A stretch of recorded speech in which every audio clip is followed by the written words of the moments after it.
Amém, gente?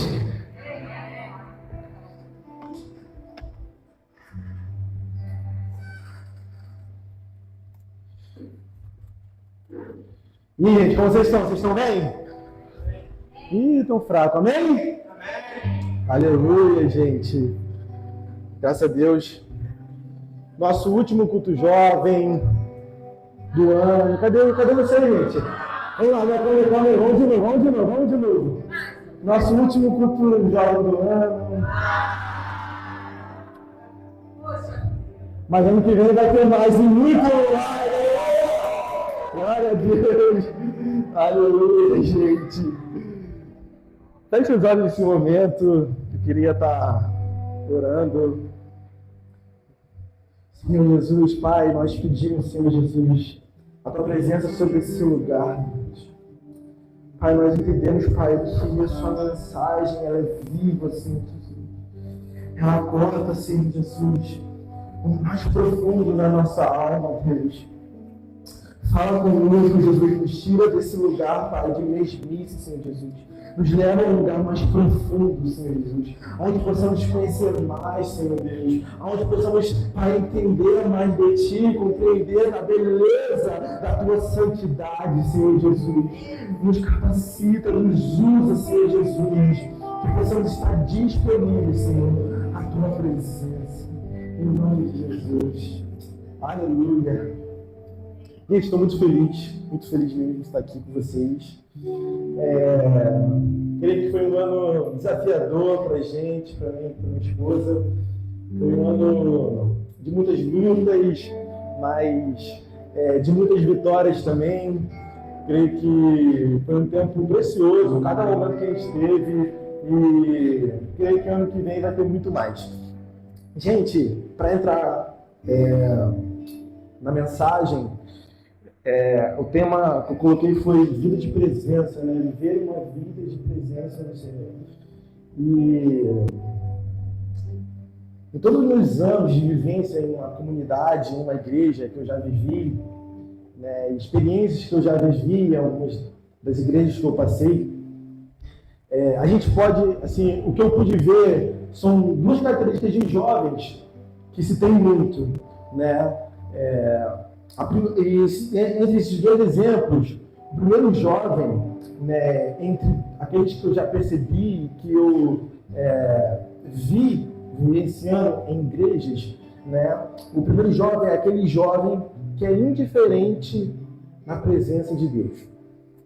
Aquele que o Senhor, quando o Senhor, sabe, diz excepcionais que o Senhor está se movendo, o culto está acontecendo, curas sendo liberadas, movimentos acontecendo, pessoas profetizando, e o jovem está indiferente daquilo que está acontecendo.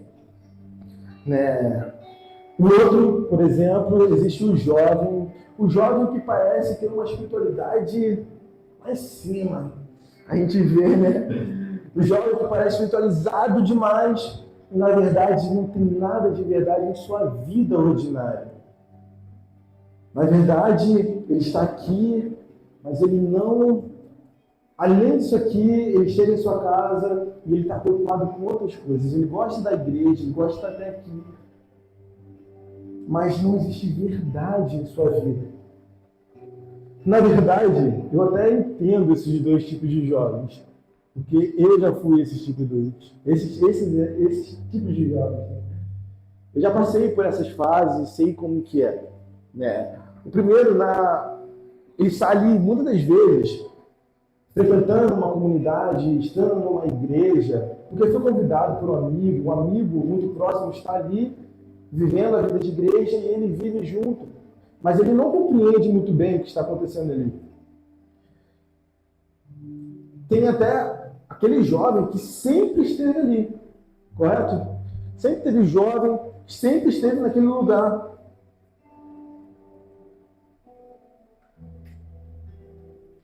Mas a realidade é que ele nunca teve um encontro genuíno com Cristo.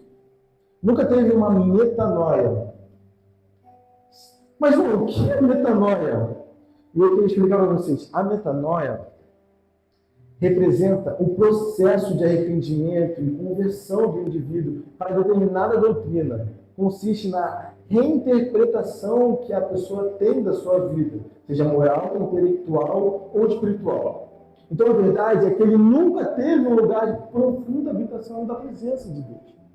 Esse jovem que vive dentro de uma comunidade, vive dentro de uma igreja, e que muitas vezes está indiferente daquilo que está acontecendo com o mover de Deus e que Deus está fazendo naquele lugar, é porque muitas das vezes ele não teve um processo de metanoia. Um processo que ele abriu o seu coração de fato para conhecer e entender a vontade de Deus para a vida dele. Para que, como fala aqui, para que ele tenha uma reinterpretação da sua própria vida. Tanto moral, intelectual e espiritual. De entender, tá, eu estou aqui dentro, eu vivo a vida de comunidade, mas qual é o propósito de estar aqui? Por que de fato eu estou aqui? Quem é esse Cristo que eu estou vivendo? Por que as pessoas largam tudo da sua vida para estar com esse Cristo? E essas perguntas são muito boas porque nos fazem, de fato, viver essa metanoia de mudança de vida. Amém? O segundo jovem, ele até muitos deles passaram por esse processo de metanoia, mas são muito tentados a ter dois estilos de vida, um dentro da igreja e outro fora dela. Quer viver uma vida espiritualizada na igreja e uma vida carnal fora dela.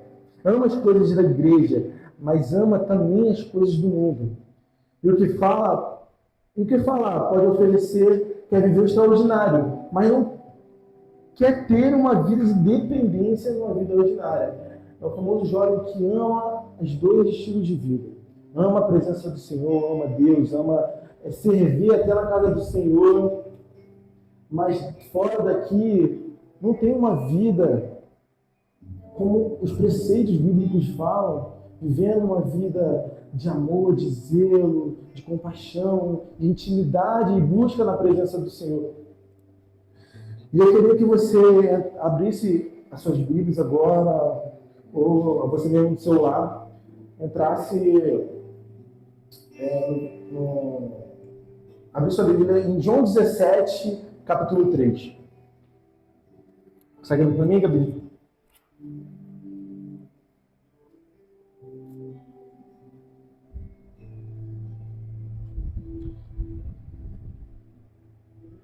E a vida eterna é esta, que conheçam a Ti, o único Deus verdadeiro, e a Jesus Cristo a quem enviastes. Eu queria que você repetisse comigo: a vida eterna, que conheçam, e a Jesus Cristo a quem enviastes. Esta é a vida eterna, que conheçam a Ti. Essa oração de Jesus mexe muito comigo, porque ela mostra que não existe vida sem conhecer Cristo. Não existe vida sem conhecer. Por toda a eternidade, vamos ainda conhecer mais dele, uma fonte inesgotável do conhecimento. E como expressar esse conhecimento se não conseguimos viver uma vida de presença? Jesus fala assim: a vida eterna é esta, que conheçam a Deus, que me conheçam. E por toda a eternidade vocês vão me conhecer. Mas como eu vou viver uma vida de eternidade com o Senhor, na presença dEle, conhecendo dEle, se agora eu não quero viver conhecendo o Senhor, eu não quero ter um lugar de encontro genuíno com o Senhor?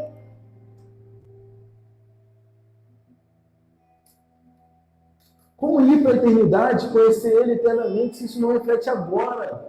Vivemos se conhecemos, como se conhecemos Jesus fosse o suficiente. A gente vive uma vida hoje como se o que a gente conhece de Jesus já basta, dá para viver. O que eu já experimentei do Senhor é o suficiente para a minha vida. E Jesus está falando que conheçam a Ti. Que não, Jesus não está falando assim que não conheçam riquezas. Não, que conheçam a Ti, Deus. Mas, João, como se vive uma vida de presença? Eu queria entrar em alguns pontos com vocês para a gente decorrer uma vida de presença no Senhor. E o primeiro ponto, o mais claro que pareça ser, é se converter, né? Parece até brincadeira, mas muitos ainda não tiveram encontro com Jesus. Nunca foi nem tocado no seu íntimo. E gente que vive na igreja desde que é nascido. Então, quando eu falo se converter, é se converter para entender e compreender os planos e o que o Senhor está fazendo nesse mundo. Mateus 7, capítulo 7, vai dizer assim: peçam e lhes será dado, busquem e acharão, batam e a porta será aberta para vocês. Pois todo o que pede recebe, o que busca encontra, e a quem bate a porta será aberta. O Senhor está mostrando que está disponível para esse momento, para esse encontro. Ele quer te tocar. Fala assim com o seu irmão assim, assim, ó, ele quer te tocar. Fala de novo, ele quer te tocar. O Senhor está disponível, gente. Ele quer habitar dentro de você. Faça de você um templo de Cristo. Ele mesmo disse: busque e acharão. Busque e acharão.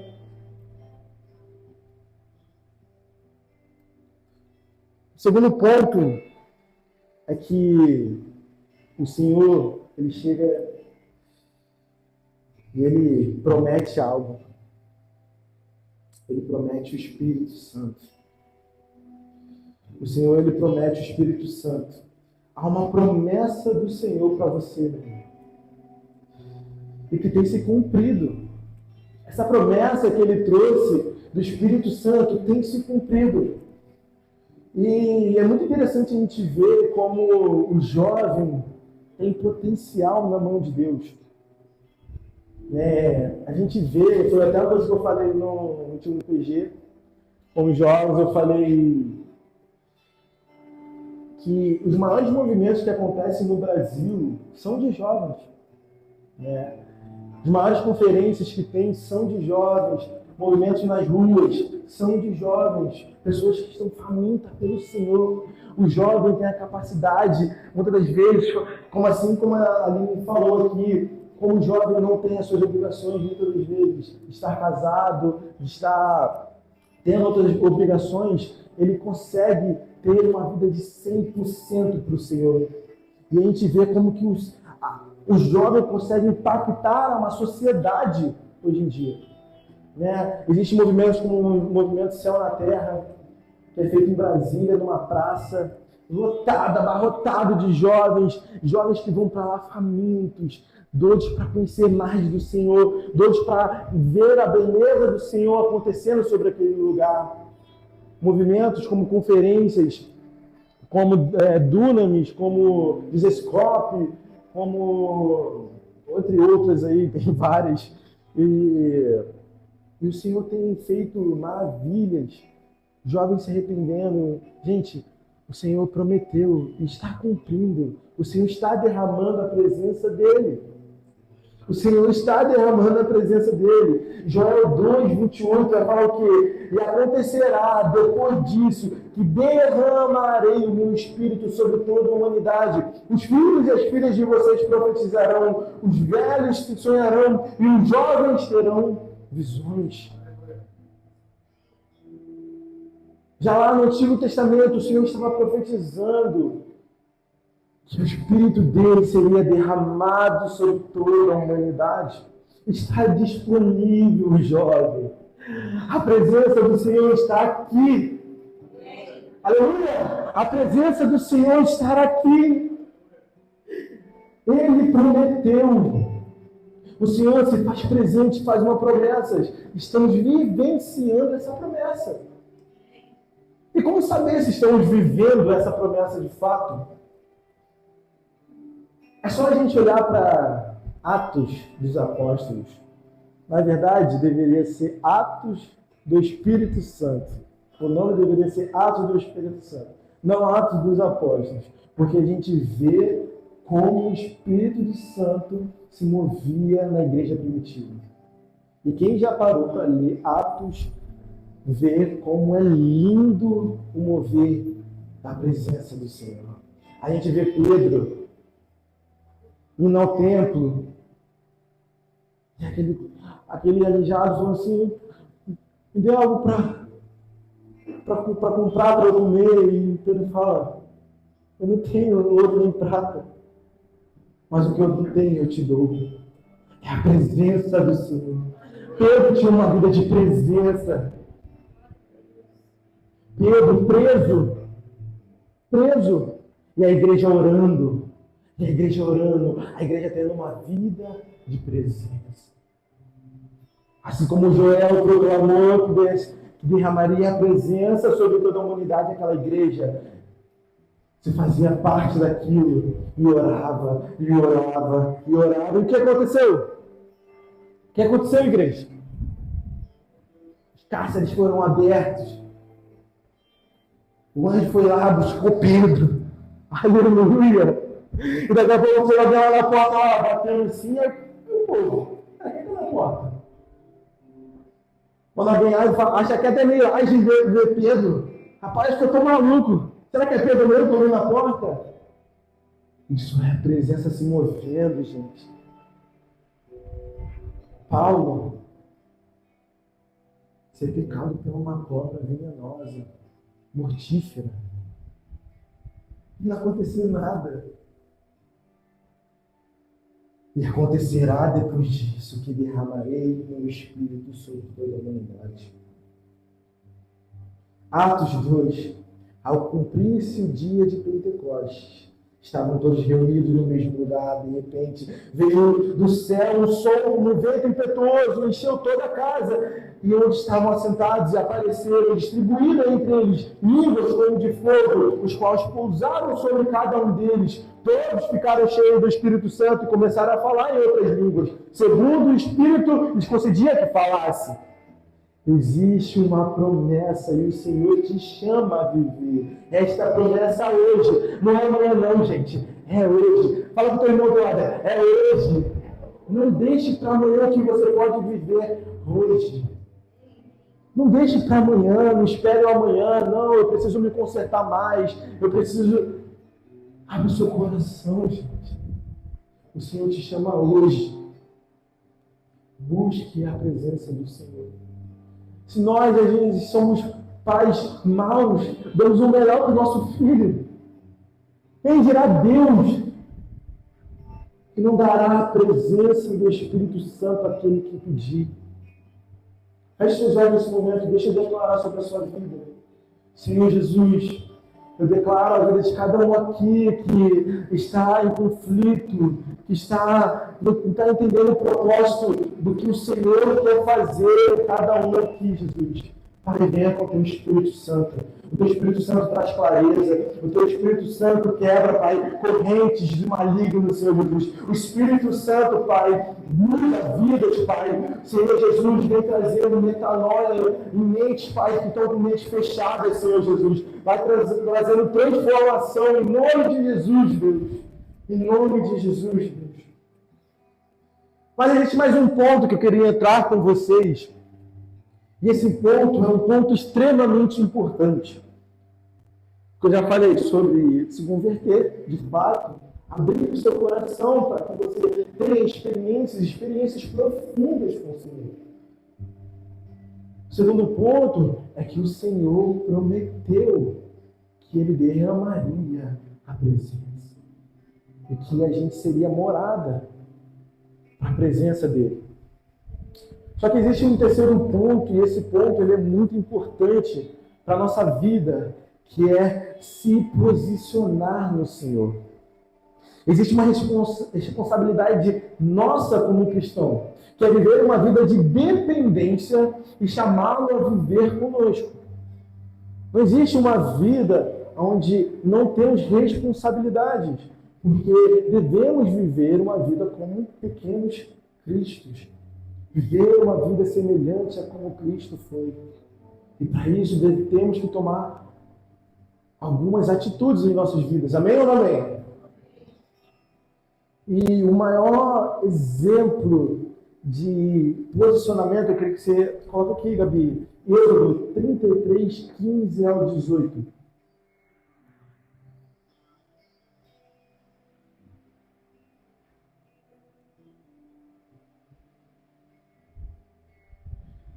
Moisés vai falar assim: então Moisés lhe declarou: se não fores conosco, não nos faça sair daqui. Como se saberá que eu e o teu povo podemos contar com o teu favor, se não nos acompanhares? Que mais poderá distinguir-nos o teu povo e eu dos demais povos da face da terra? O Senhor disse a Moisés: farei o que me pede, porque tenho me agradado de você e o conheço pelo nome. Então Moisés disse: peço-te que me mostre a tua glória. Peço que me mostre a tua glória. E vemos como Moisés era íntimo e dependente do Senhor, ao ponto de uma das suas conversas era: se a tua presença não for comigo, não me faça sair deste lugar. Será que temos tido a coragem de ter orações perigosas, orações difíceis? Será que nós temos coragem de fazer alguns tipos de orações?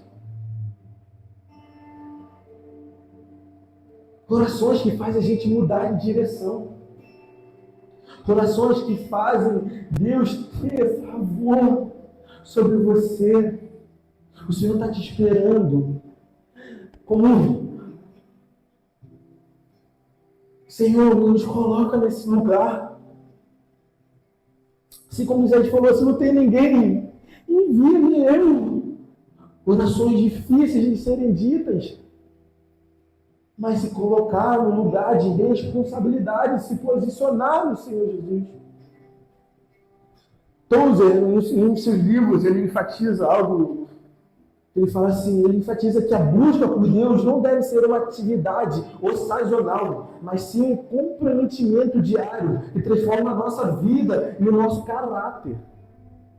A vida de presença no Senhor transforma a nossa vida por inteiro.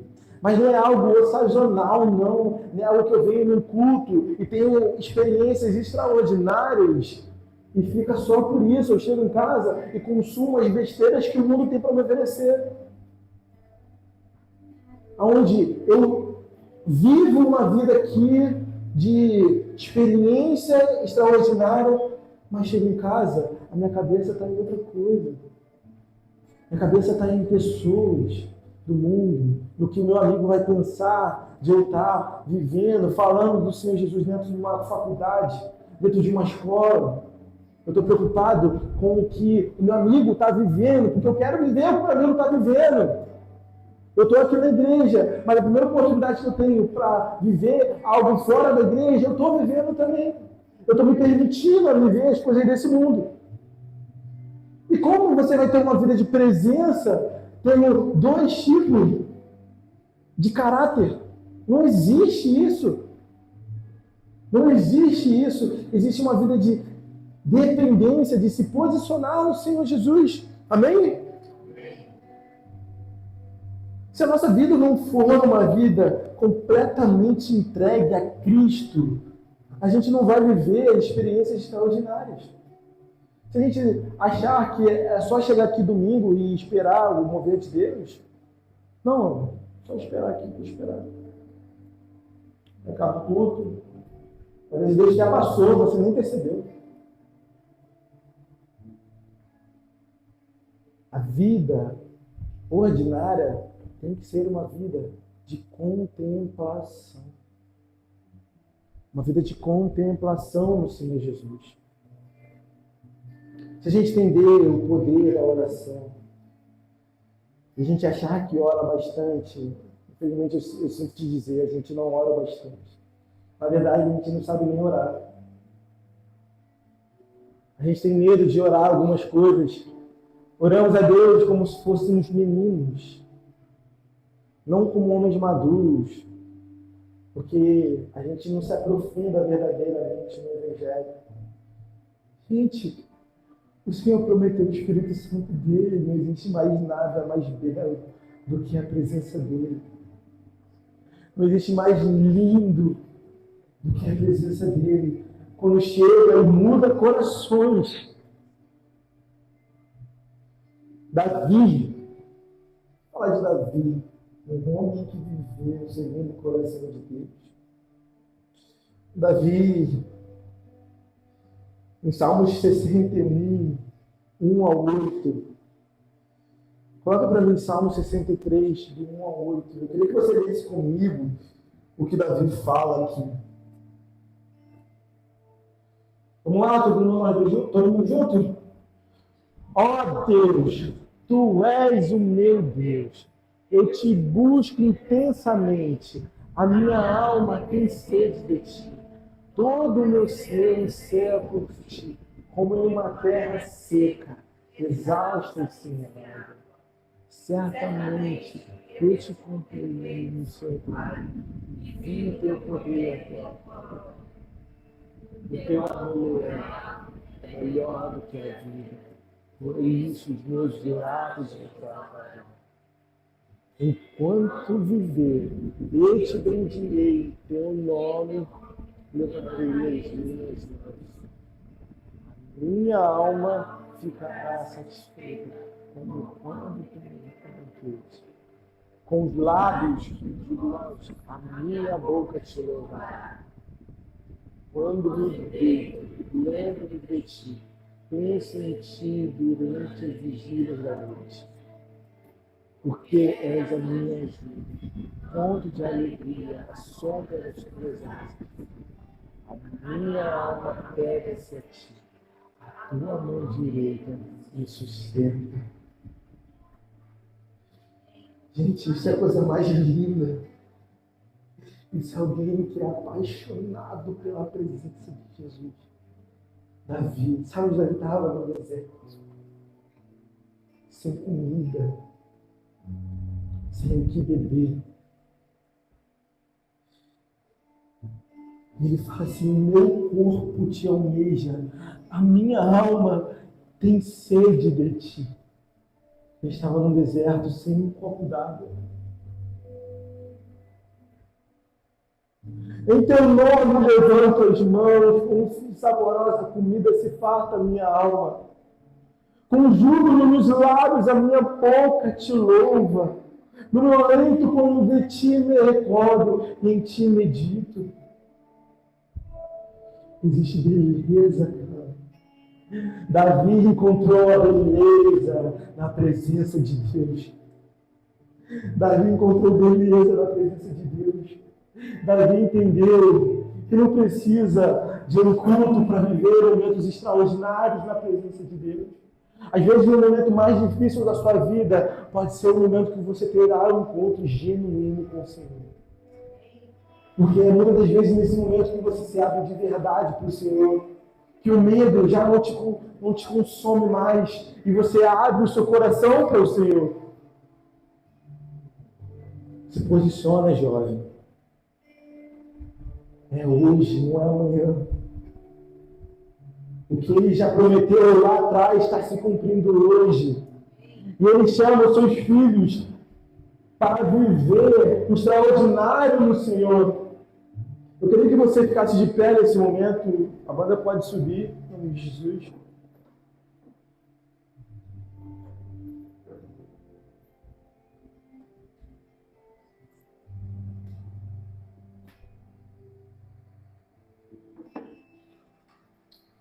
Ai, Senhor Jesus.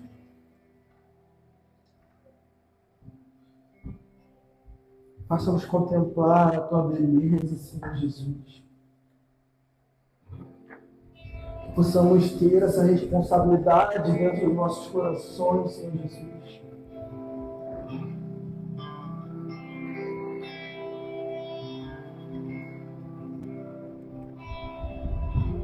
Faça-nos entender aquilo que o Senhor deseja nesse lugar, Pai. Não o que nós queremos, mas o que a Tua presença quer nos mostrar.